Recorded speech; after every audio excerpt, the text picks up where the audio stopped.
দাঁড়া দাঁড়া দাঁড়া দাঁড়া যাও যাও যাও তুমি যাও তুমি যাও দেখি একটু দেখি একটু দেখালাম দেখো কোথায় ছিল এটা আলের ওই করেছি এটা প্রত্যেক বছরই আসে হ্যাঁ আরেক বছর এসেছিল ওর প্রত্যেক বছর আসে এটাকে বলো সর্পগন্ধা গাছ। মানে এই এই এই দেখে একটু দেখো দাদা দাঁড়াও ওষুধটা দিয়ে এই ওষুধটা না দিলে ও তো ফোঁস করে উঠবে আমি বলে দিচ্ছি শুনুন, কথা বলতে কম পারে।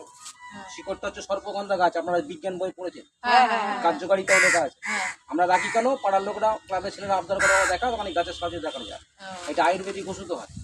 কাটা থাকে দেখছেন না, হ্যাঁ হ্যাঁ হ্যাঁ 20-25 জন চাইলো কেটে কেটে দিয়ে অনেকে চেয়ে নেয়, পয়সা নেই আমরা এমনি দিই। কি করে এটা মাদুলি বা কাপড়ে করে হাতে রাখলে কয়েকটা রোগের কাজ হয়। অম্ল গ্যাস, সুগার গ্যাস, হাঁটু কোমরে যন্ত্রণা থাকলে ভালো হয়। পয়সা নিলে কাজ হয় না, আমরা এমনি দিই। রোগ ভালো লাগলে মন্দিরে একটু পুজো দিতে হয়। মন্দিরে পুজো হ্যাঁ, ধূপ জ্বালিয়ে দিতে হয়, পয়সা নিই না আমরা। এটা কাটা কি হয় অম্বল গ্যাস অম্ল গ্যাস থাকলে, সুগার প্রেশার থাকলে, হাঁটু কোমরে যন্ত্রণা থাকলে এগুলো খুব ভালো হয়।